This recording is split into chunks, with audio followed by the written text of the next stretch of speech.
Chapter 9, The Tournament.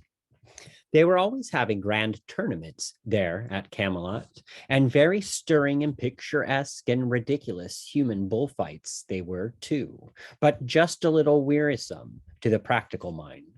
However, I was generally on hand for two reasons. A man must not hold himself aloof from the things which his friends and his community have at heart if he would be liked, especially as a statesman. And both as businessman and statesman, I wanted to study the tournament and see if I couldn't invent an improvement on it. That reminds me to remark in passing that the very first official thing I did in my administration, and it was on the very first day of it too, was to start a patent office. For I knew that a country without a patent office and good patent laws was just a crab and couldn't travel anyway but sideways or backwards. Things ran along, a tournament nearly every week, and now and then the boys used to want me to take a hand. I mean, Sir Lancelot and the rest, but I said I would by and by. No hurry yet, and too much government machinery to oil up and set to rights and start a-going.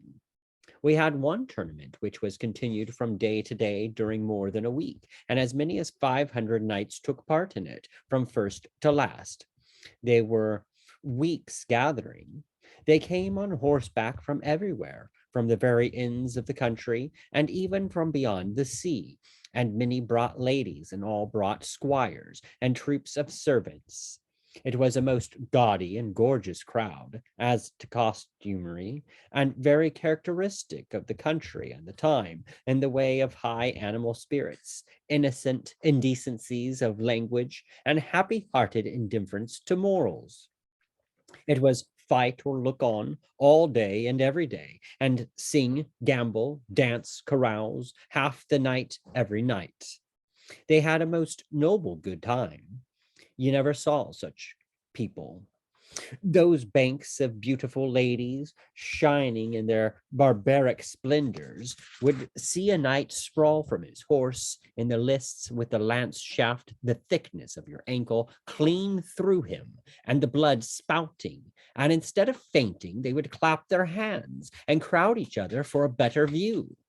Only sometimes one would dive into her handkerchief and look obstinately broken-hearted, and then you could lay 2 to 1 that there was a scandal there somewhere, and she was afraid the public hadn't found it out.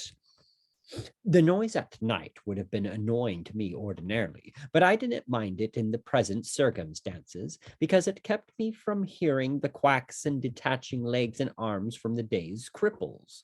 They ruined an uncommon good old cross-cut saw for me and broke the sawbuck too, but I let it pass.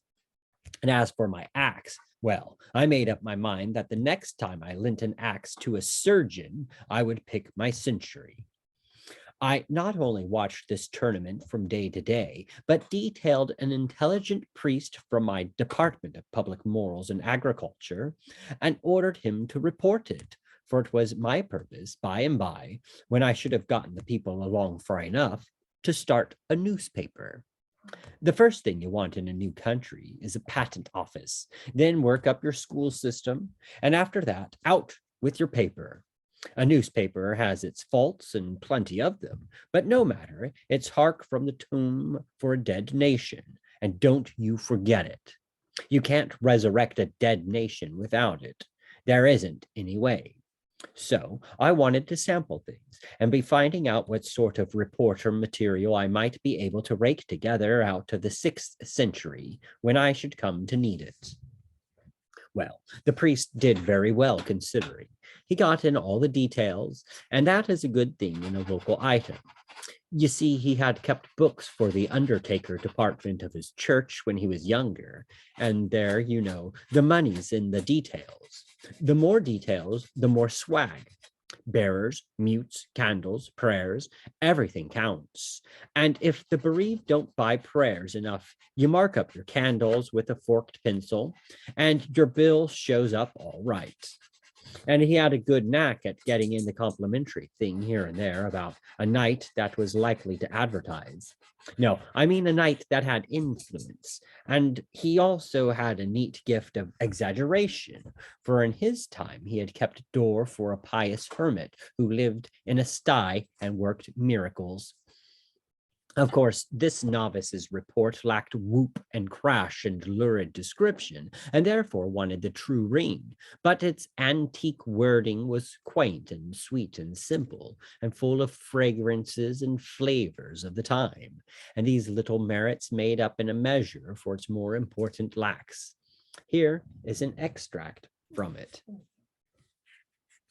Then Sir Brian de la Isles and Grimoire Grimerson, knights of the castle, encountered with Sir Aglovale and Sir Tor, and Sir Tor smote down Sir Grimoire Grimerson to the earth. Then came in Sir Carados of the Delaware's Tower, and Sir Turquine, knights of the castle, and there encountered with them Sir Percival de Gallis and Sir Lamorac de Gallis, that were two brethren. And there encountered Sir Percival with Sir Carados, and either brake their spears unto their hands, and then Sir Turquine with Sir Lamorac, and either of them smote down other, horse and all, to the earth, and either parties rescued other, and horsed them again. And Sir Arnold and Sir Gouter, knights of the castle, encountered with Sir Brandiles and Sir Kay, and these four knights encountered mightily, and brake their spears to their hands. Then came Sir Pertolope from the castle, and there encountered with him Sir Lionel, and there Sir Pertolope, the Green Knight, smote down Sir Lionel, brother to Sir Lancelot. All this was marked by noble heralds who bore him best and their names. Then Sir Bleobaris brake his spear upon Sir Gareth, but of that stroke Sir Bleobaris fell on the earth. When Sir Galihodin saw that, he bade Sir Gareth keep him, and Sir Gareth smote him to the earth. Then Sir Galahad gat a spear to avenge his brother, and in the same wise Sir Gareth served him, and Sir Dinadan and his brother La Cote Maltail, and Sir Sagramore le Desirous, and Sir Dordanus le Savage. All these he bare down with one spear. When King Aguisance of Ireland saw Sir Gareth fare, so he marveled what he might be. That one time seemed green, and another time, at his again coming, he seemed blue. And thus at every course that he rode to and fro, he changed his color, so that there might neither king nor knight have ready cognizance of him. Then Sir Aguistance, the King of Ireland, encountered with Sir Gareth, and there Sir Gareth smote him from his horse, saddle, and all. And then came King Carados of Scotland, and Sir Gareth smote him down horse and man. And in the same wise he served King Uriens of the land of Gore. And then there came in Sir Bagdemagus, and Sir Gareth smote him down, horse and man, to the earth. And Bagdemagus' son Meliganus brake a spear upon Sir Gareth mightily and knightly. And then Sir Galahalt, the noble prince, cried on high, Knight with the many colors, well hast thou jousted. Now make there ready that I may just with thee.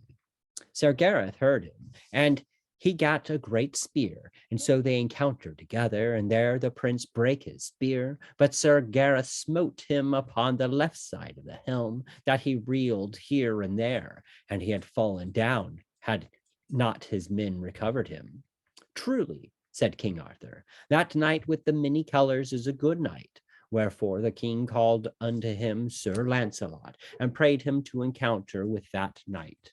Sir, said Lancelot, I may well find in my heart to forbear him at this time, for he hath had travail enough today. And when a good knight doth so well upon some day, it is no good knight's part to let him of his worship, and namely, when he seeth the knight hath done so great labor, for peradventure, said Sir Lancelot, his quarrel is here this day, and peradventure he is best beloved with his lady of all that be here. For I see well he paineth himself and enforceth him to do great deeds. And therefore, said Sir Launcelot, as for me this day, he shall have the honor. Though it lay in my power to put him from it, I would not. There was an unpleasant little episode that day, which, for reasons of state, I struck out of my priest's reports. You all have noticed that Gary was doing some great fighting in the engagement. When I say Gary, I mean Sir Gareth. Gary was my private pet name for him. It suggests that I had a deep affection for him, and that was the case. But it was a private pet name only, and never spoken aloud to anyone, much less to him. Being a noble, he would not have endured a familiarity like that from me. Well, to proceed, I sat in the private box set apart for me as the king's minister. While Sir Dinadan was waiting for his turn to enter the lists, he came in there and sat down and began to talk. For he was always making up to me because I was a stranger, and he liked to have a fresh market for his jokes, the most of them having reached that stage of where the teller has to do the laughing himself while the other person looks sick. I had always responded to his efforts as well as I could, and felt a very deep and real kindness for him too, for the reason that it be that if by malice of fate he knew the one particular anecdote which I had heard oftenest, and had most hated and most loathed all my life, he had at least spared it me. It was one which I had heard attributed to every humorous person who had ever stood on American soil, from Columbus down to Artemus Ward. It was about a humorous lecturer who flooded an ignorant audience with the killingest jokes for an hour and never got a laugh. And then when he was leaving, some gray simpletons wrung him gratefully by the hand and said it had been the funniest thing they had ever heard, and it was all they could do to keep from laughing right out in meeting. That anecdote never saw the day that it was worth the telling, and yet I had sat under the telling of it hundreds and thousands and millions and billions of times, and cried and cursed all the way through. Then who can hope to know what my feelings were to hear this armor-plated ass start in on it again in the murky twilight of tradition before the dawn of history, while even Lactantius might be referred to as the late Lactantius, and the Crusades wouldn't be born for 500 years yet? Just as he finished, the call boy came, so haw-hawing like a demon, he went rattling and clanking out like a crate of loose castings, and I knew nothing more. It was some minutes before I came to, and then I opened my eyes just in time to see Sir Gareth fetch him an awful welt, and I unconsciously out with the prayer, I hope to gracious he's killed. But by ill luck, before I had got half through with the words, Sir Gareth crashed into Sir Sagramore le Desirous and sent him thundering over his horse's crupper, and Sir Sagramore caught my remark and thought I meant it for him. Well, whenever one of those people got a thing into his head, there was no getting it out again. I knew that, so I saved my breath and offered no explanations. As soon as Sir Sagramore got well, he notified me that there was a little account to settle between us, and he named a day 3 or 4 years in the future, place of settlement, the list where the offense had been given. I said I would be ready when he got back. You see, he was going for the Holy Grail. The boys all took a flyer at the Holy Grail now and then. It was a several years' cruise. They always put in the long absence snooping around in the most conscientious way, though none of them had any idea where the Holy Grail really was. And I don't think any of them actually expected to find it, or would have known what to do with it if he had run across it. You see, it was just the Northwest Passage of that day, as you might say. That was all. Every year, expeditions went out holy grailing, and next year, relief expeditions went out to hunt for them. There was worlds of reputation in it, but no money. Why, they actually wanted me to put in. Well, I should smile.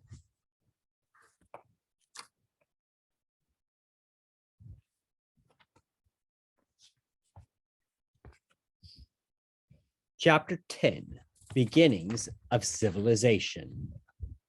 The Round Table soon heard of the challenge, and of course it was a good deal discussed, for such things interested the boys. The king thought I ought now to set forth in quest of adventures, so that I might gain renown and be the more worthy to meet Sir Sagramore when the several years should have rolled away. I excused myself for the present. I said it would take me 3 or 4 years yet to get things well fixed up and going smoothly. Then I should be ready.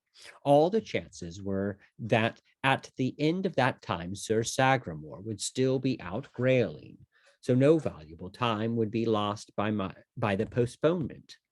I should then have been in office 6 or 7 years, and I believed my system and machinery would be so well developed that I could take a holiday without its working any harm.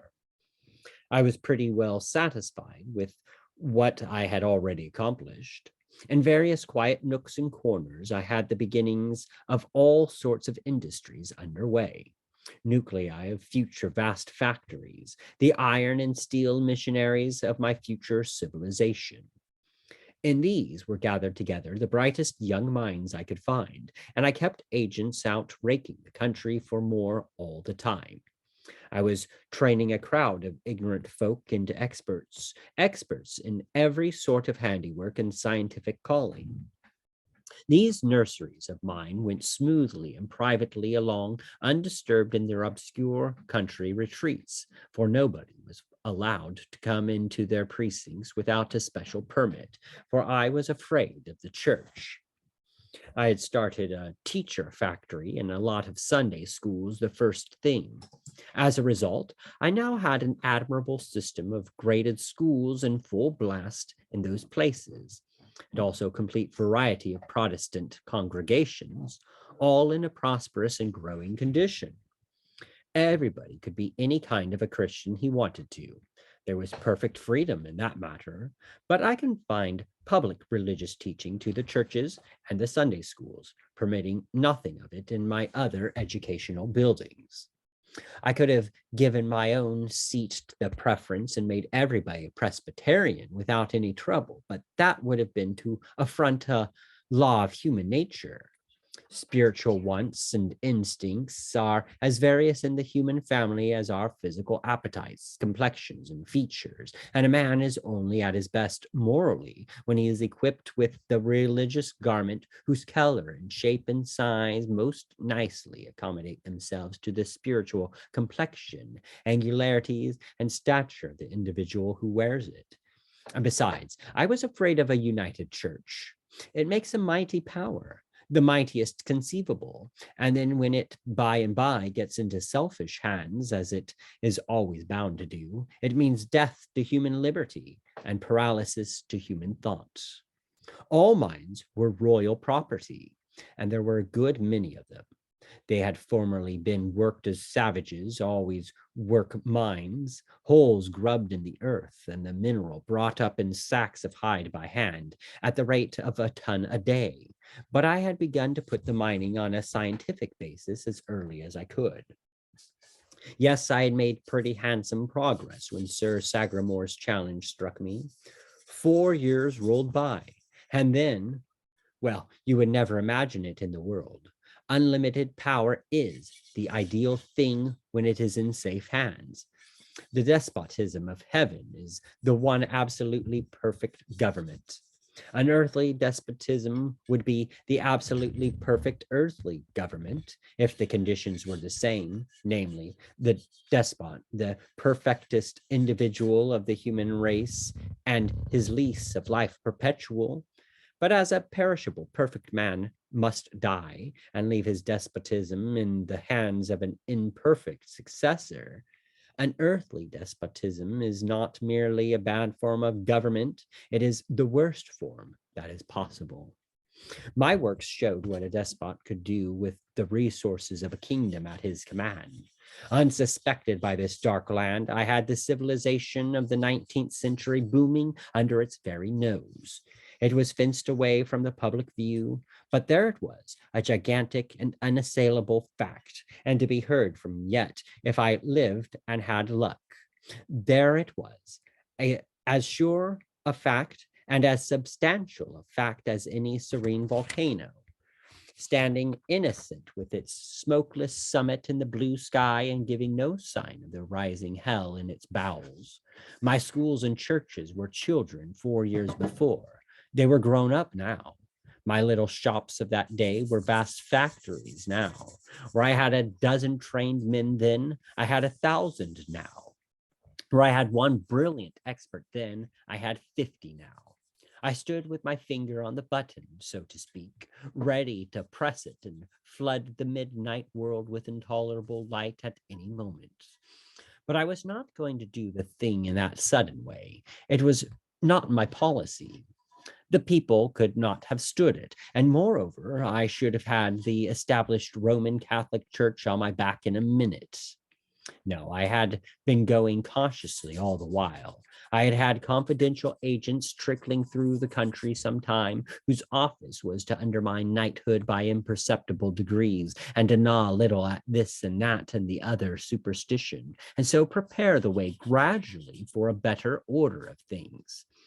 I was turning on my light one candle power at a time, and meant to continue to do so. I had scattered some branch schools secretly about the kingdom, and they were doing very well. I meant to work this racket more and more as time wore on, if nothing occurred to frighten me. One of my deepest secrets was my West Point, my military academy. I kept that most jealously out of sight, and I did the same with my naval academy, which I had established at a remote seaport. Both were prospering to my satisfaction.